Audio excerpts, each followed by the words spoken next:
There is an intangible asset, sharp yet incredibly fragile, that you are losing every single day without even realizing it.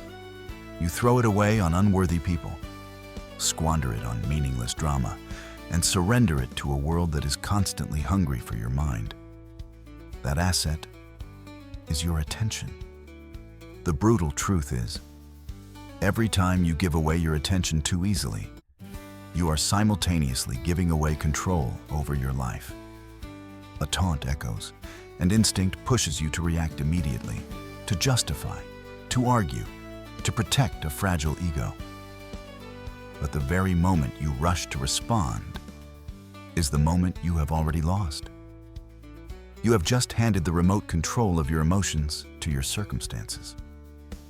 You allow others to decide when you get angry, when you feel insecure, and when you lose your peace of mind. But Stoicism was never about winning with words. Its ultimate weapon lies in silence. It is the ability to take a step back, to see through the insignificance of provocations, and to coldly withdraw all your energy back to yourself. Non-reaction is not weakness. It is a deliberate decision, a form of power that the masses will never touch. The art of strategic indifference. If you are tired of being a puppet in other people's emotional dramas, if you long to build an invulnerable inner fortress, then this is where it begins. Hit subscribe, leave a like, and share this video as a silent commitment to yourself. And if you are truly ready, leave a comment, not to tell the world, but to remind yourself, you are taking back control. But how can your silence be more than just endurance? How can it become an invisible counterattack, powerful enough to break every attempt at manipulation? The secret behind the reversing power of stillness begins right now. Part 1. Attention, the most expensive currency. We often delude ourselves into thinking we are in control of our lives, while every day we silently squander the most precious asset we truly own, our attention. From the moment you wake up, a barrage of apps, judgmental glances, meaningless noise, and unexpected troubles compete for a piece of your mind. These distractions don't arrive as a single massive blow. They drain you slowly and persistently, like a leaking faucet you never bother to fix. And that is where the tragedy begins. Because attention is not just where you look, it is where your life is being poured. It is a finite currency. Yet sadly, you have spent it far too cheaply for far too long. Every time you pour your mind into people who don't value you, every time you let your emotions be dragged down by trivial situations, or allow the outside world to dictate what occupies your head today, you aren't just losing focus, you are losing power. What is being drained isn't just a few minutes of frustration. It is your vitality, your depth, and your ability to live for what truly matters. A person who cannot master their attention will eventually have their life programmed by the world. Think back to a meeting where someone deliberately dropped a sarcastic comment about your hard work. Your natural reflex urges you to fire back, to explain, to defend your honor, to regain the upper hand. But the moment you pour all your energy into that resentment, the opponent has achieved exactly what they wanted. They pulled you away from your greater goal and forced you to waste mental resources on a petty skirmish. The more intensely you react, the more willingly you hand over the steering wheel of your mind to someone else. You are no longer your own master. You are merely a puppet reacting to the strings of circumstance. From a Stoic perspective, the line between a victim of circumstance and a master of fate lies in the ability to direct focus. True strength isn't about how fast you react, but in knowing what is worthy of your energy. Practicing Stoicism doesn't mean building a cold wall against the world. It means learning to be consciously and ruthlessly selective. give your attention only to the things that nourish your values, your character, and your core direction. When you recall your mind to where it truly belongs, you don't just preserve your peace. You reclaim the right to determine your destiny. But realizing the value of attention is only the beginning. The harder part lies here. Why, even when you know better, can you not resist the urge to react, to strike back, to dive into meaningless conflict? What is the poison quietly driving these impulses? And why, in many cases, does the counterattack you think is a victory actually become the very cut that diminishes your status? Part 2. The trap of overreaction. There is a psychological trap most of us fall into, so subtle we don't realize we're being led. The reflex to defend our dignity. Whenever a criticism, a look of contempt, or provocation appears, instinct rises. It whispers that if you remain silent, you lose. If you don't respond, you are weak. And so you charge into battle, only to protect a fragile sense of honor that you never truly possessed in the first place. Imagine that familiar moment again. You're in a tense meeting, and someone throws a sarcastic jab at your presentation. Your heart races, your body heats up, and every thought converges on one goal: fire back. You want to prove them wrong, to reclaim your status in front of everyone. But the moment you rush to speak is the moment you hand your power over to them. Because the truth is, toxic words have no power of their own. Their authority only exists when you assign them meaning and reaction. Manipulators don't need to win with logic. They only need to make you react. They throw a tiny spark, and if you get angry, if you get caught up in explaining and proving yourself, you are the one pouring fuel on the fire, turning a meaningless ember into a blaze that consumes you. You argue, you explain, you try to clarify everything. But the more you do, the deeper you sink into a game where the rules don't belong to you. While you think you're fighting for your status, the opponent just stands there, watching you exhaust yourself. It's not them controlling you, it's your own reaction. Stoicism points to a different path. Strategic detachment. Not running away, but actively refusing to participate. You see the provocation, you acknowledge its existence, but you do not allow it to enter your inner world. No justification, no explanation, no instinctive reaction. This is not weakness. This is a form of power that very few are disciplined enough to hold. When you withdraw your energy, you send a silent message. You do not have access to my mind. And in that silence, all attempts at manipulation collapse. Because those who live off your reaction cannot survive when you stop providing it. But there is a very thin line between being silent out of helplessness and silence as a deliberate choice. One is endurance, the other is control.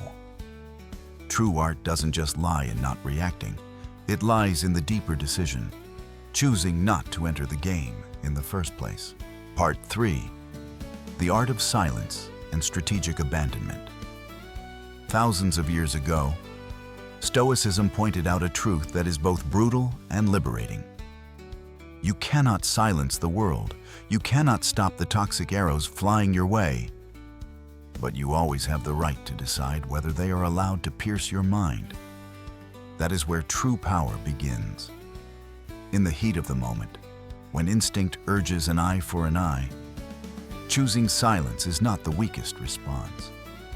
It is the highest expression of self-mastery. Many mistake silence for submission or avoidance.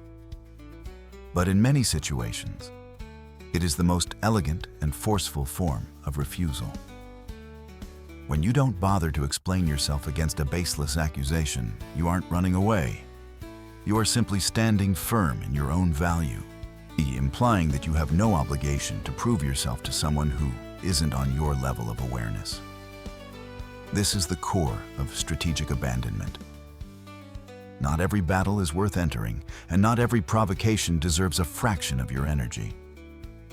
A person who masters their emotions isn't the one who always wins the argument, but the one wise enough to know which arguments shouldn't exist in the first place. They observe the chaos, recognize the psychological game, but refuse to be dragged down to that level. Instead of diving into petty friction to save a temporary ego, they take a step back, evaluate coldly, and ask, is this truly worthy of my time, my peace, and my vitality?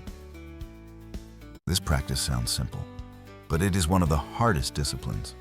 It requires you to give up your addiction to reacting. You must accept that you don't always need to speak to prove you're right. You must be strong enough to view an attack as distant noise. It exists, but it isn't valuable enough for you to step toward it and make it the center of your inner world. You hear it, you recognize it, and you let it pass. The moment you stop fueling that fire, the cycle of manipulation is broken. Inner order is restored. Power returns to its rightful place. But strategic silence is not just a defensive shield. Deeper down, it is an invisible lever. When you suddenly withdraw your attention and refuse someone access to your mind, you shift the entire balance. The provocateur no longer gets what they want. The initiative shifts. The situation reverses. And from that controlled indifference, a different kind of value begins to form. The kind that makes those who once dismissed you feel confused, wary, and even obsessed by a silence they cannot manipulate. In the end, what stands behind that strange power? Why is it that the less we react, the more untouchable, irreplaceable, and respected we become? There is an underlying psychological law at work, and it is exactly what turns your stillness into a form of authority that the masses can never replicate. Part 4. Leveraging the law of scarcity to reposition your worth. The key to this reversal of power lies in a primal human instinct. We rarely value what is always available, but we are almost always drawn to what is scarce. If you look back at how you treat your time, your energy, and your attention, you might realize a hard truth. Many times, you were the one who taught others to undervalue you. A person who is always ready to meet every demand, who nods at every unreasonable request, and who leaves the door of their mind wide open for anyone to walk in, eventually isn't more appreciated. They are simply taken for granted. That over-availability sends a dangerous silent signal that you are always there, always reachable, and therefore you are not rare. This is why the law of scarcity doesn't just apply to money, goods, or status. It operates silently within your inner life. The more carelessly your attention is distributed, the more it devalues. Conversely, when you learn to hold back, to be selective, and to stop giving yourself away unconditionally, your worth begins to be repositioned.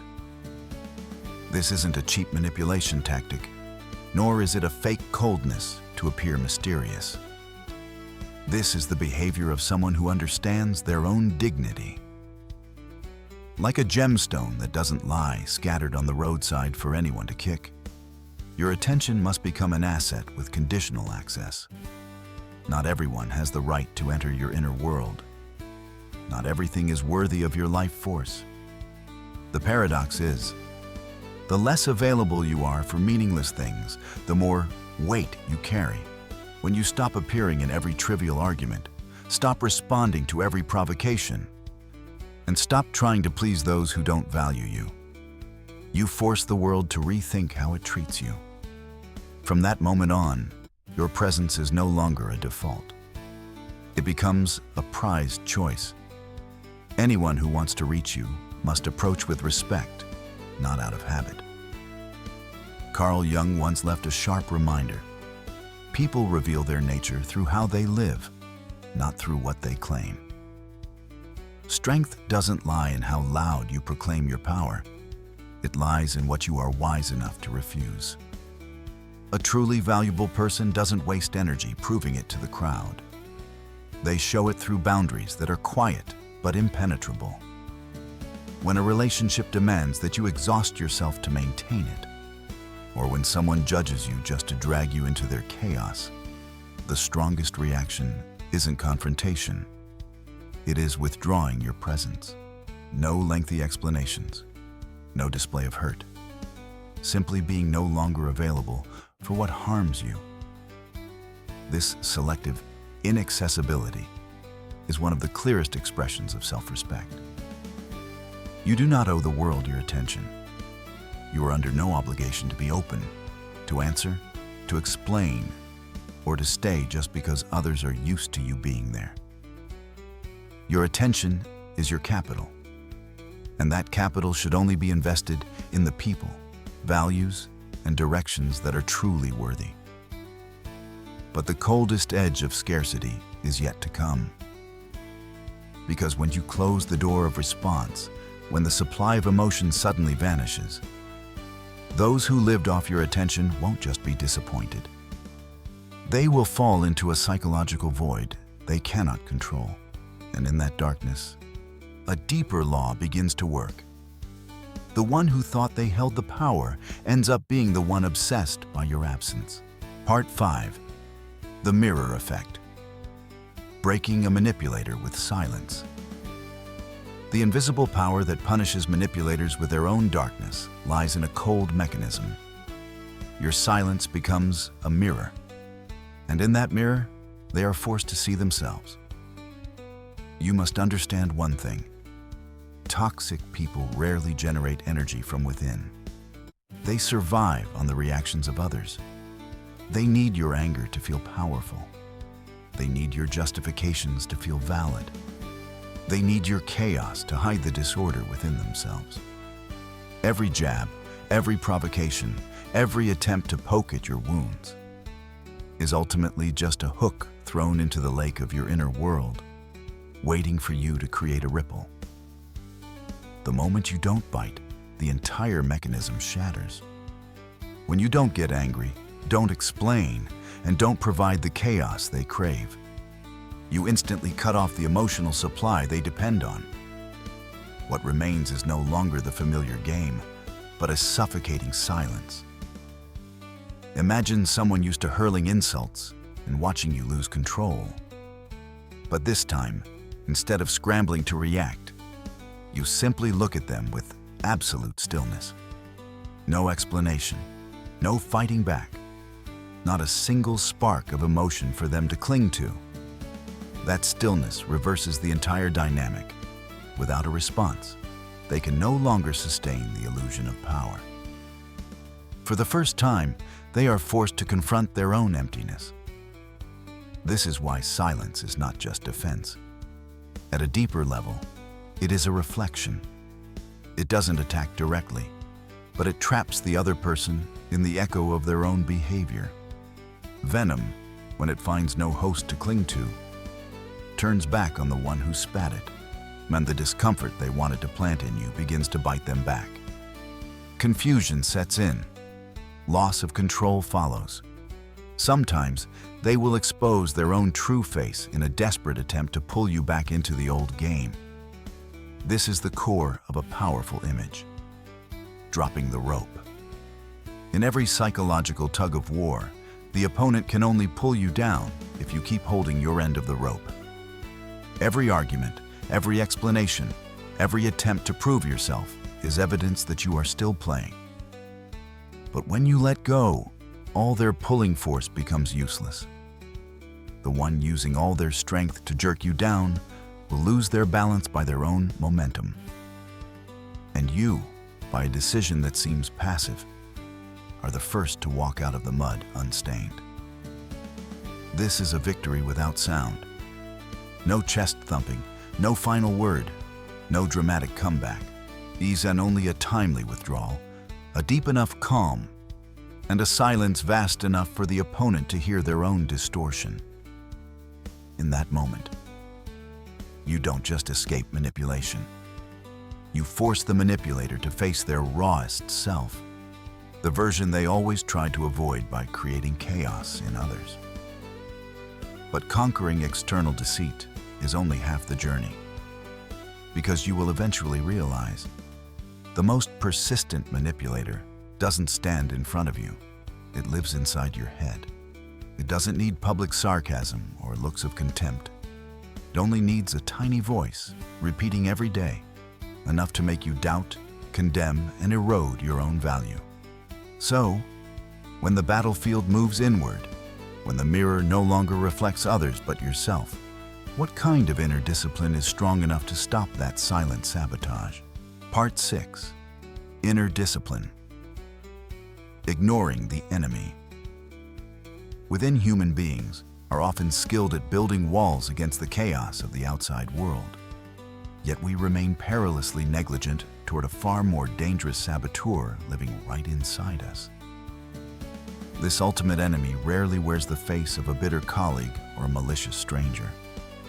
It is the quiet voice in your head, the voice of anxiety, of inferiority, of doubt and judgments repeated so often that you mistake them for the truth. Every time you allow a thought like, "I'm not good enough, I've ruined everything," or "everyone must be judging me," to take root, you aren't just thinking, you are igniting a rebellion against yourself. The terrifying truth is, most of our deepest pain doesn't come from what actually happens, but from the dark narratives our minds persistently construct and force us to believe. You have surely felt this. A tiny mistake from the past, an awkward moment, an unfinished sentence. And your brain replays it dozens, hundreds of times, like an endless sentence. You relive the shame, conjure up the judgmental eyes of others, and condemn yourself with words harsher than anyone else would ever dare to say.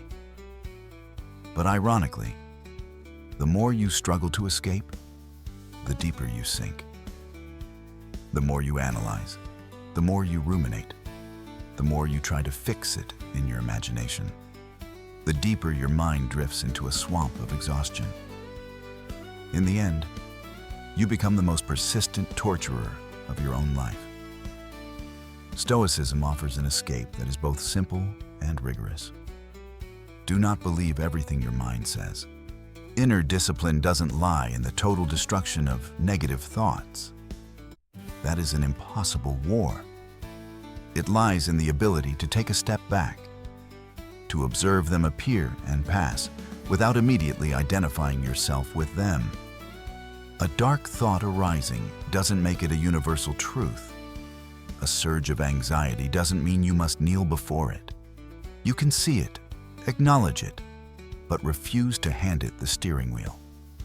This is the art of inner ignoring, not suppressing, not fearing, not drowning.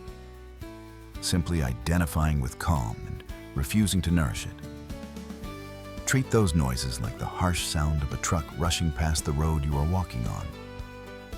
You hear it, but you don't change the direction of your life because of a noise. You acknowledge its presence, but you grant it no further meaning. Nor do you build a tragedy out of a momentary echo, or when doubt appears, instead of diving into an analysis that leaves you depleted. Learn to let it pass without feeding it, because every ghost in the mind lives off your attention. When you stop feeding them, they eventually starve to death. That is when true power returns. When you are no longer pulled away by external provocations, nor torn apart by internal whispers, a new order begins to form. The mind is no longer a battlefield. It becomes a fortress. Energy no longer leaks through impulsive reactions or self-punishing loops. It is preserved to serve what is meaningful. Focus becomes sharper. Serenity becomes deeper. And for the first time, you are not just existing in this life. You are truly navigating it. But when all the noise has subsided, when neither the outside world nor the storms within have the power to shake you, a larger question emerges. What does such a person look like? A person who has fully reclaimed their attention, mastered their emotions, and no longer lets any force dictate their inner state. With what kind of authority will they walk through this life? Part 7. Reclaiming Power and Peace. The portrait of a person who has fully reclaimed the power to determine their destiny is one of profound stillness, yet immense authority. It is not the fragile peace of someone fleeing the world to avoid being hurt, but the composure of one who walks through the loudest marketplace without letting a single sound invade their inner world. They remain present in reality, working, facing challenges, and colliding with life like everyone else. But there is a difference. They no longer expend their life force on things that do not align with their values. They no longer allow trivialities, cheap judgments, or petty psychological games to enter and dictate their internal state. When you stop chasing validation from the crowd, a profound liberation begins. You no longer live in suspense under the eyes of others, no longer constantly adjust yourself to be accepted, and no longer place your worth in the hands of people who don't even know who you are. From that moment, self-respect is no longer a fragile shell built from praise or blame. It becomes an inner stronghold with a solid foundation. And then you will understand. The art of ignoring was never about being indifferent to life. On the contrary, it is a ruthless filter. It helps you set the boundaries necessary to protect your energy, dedicating your heart to your own growth, to soul-nourishing relationships, and to goals truly worthy of your finite time. Life will not become less chaotic just because you have grown. There will still be days when troubles come all at once. There will still be people who intentionally provoke, yet baseless judgments and annoying situations small enough yet capable of eroding your mind if you are careless. But now, you are different. Instead of letting your emotions be swept away by every passing wave, you learn to retreat to the eye of the storm, the quietest place located right inside you. From that vantage point, you can watch the chaos unfold without being controlled by it. You don't deny reality. You simply refuse to let a brutal reality steal your serenity. And in that choice, power returns. Because ultimately, this world will never stop trying to pull you out of your orbit. Temptations, collisions, adversities, and petty power games will always exist. But the greatest strength does not belong to the fastest, loudest, or most aggressive reactor.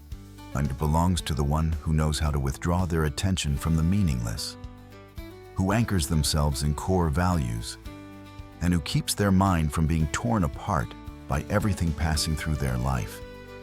Therefore, continue to sharpen that stillness like an invisible blade. Protect your inner realm as you would protect your most sacred land. Learn to give your energy selectively, to love consciously, and to live with a presence that is no longer dependent on the noise of others. A day will come when you realize ultimate authority and the deepest peace do not come from the power to silence the chaos outside, but from the moment you stand in the middle of it all and feel no more urge to turn your head and react. The art of ignoring, in the end, has never been a cowardly escape or a cold indifference toward life, and it is a form of lucid liberation. The moment you reclaim your power, your peace, and your focus to build your own destiny, the world outside will never stop being noisy. It will continue to hurl gossip, temptations, collisions, and countless reasons to pull you off your orbit. But ultimate strength does not lie in how well you react. It lies in a much deeper decision, where you choose to place your energy and what you refuse to give it to. When you stop reacting to cheap noise, a silent transformation begins to take place. You are no longer living to defend yourself against the world. You begin to live with intention. You root yourself deeper in your own inner strength, walking slower but firmer. And for the first time, you feel the very real freedom of someone who is no longer a puppet of external circumstances. This is not coldness. This is clarity. It is not turning your back on life, but refusing to kneel before things that are unworthy of your mind. Therefore, continue to protect that inner realm as the most sacred land of your life. Stand firm with the boundaries you have built. Invest in your own growth instead of exhausting yourself in meaningless tug-of-wars. Because in the end, the quality of your life will always be determined by the quality of what you allow to enter your mind. The journey to center the mind and master the ego has never been an easy path. But if today's perspectives have touched a part of your soul, please subscribe to the channel, share this video, and leave a comment below about one boundary you are determined to protect from today. This is not just an interaction. It is a declaration that you will no longer live as a victim of circumstance. Thank you for walking with Stoic Journey on this path of building wisdom, inner strength, and peace. And if you want to continue sharpening yourself, click on the video appearing on the screen to take the next step on your own silent but powerful journey.